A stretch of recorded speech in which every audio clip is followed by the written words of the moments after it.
You are looking at Julian's pronunciation guide, where we look at how to pronounce better some of the most mispronounced words in the world, like this other curious word. But how do you say what you're looking for today? We are looking at how to pronounce these names and more names of famous dinosaurs, more dinosaur names that too many people get wrong. So stay tuned to the channel and other animals. Cynognathus.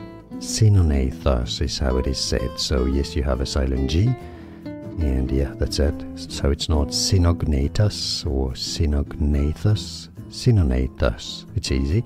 And now you know. More videos for you here to learn more. Thanks for watching.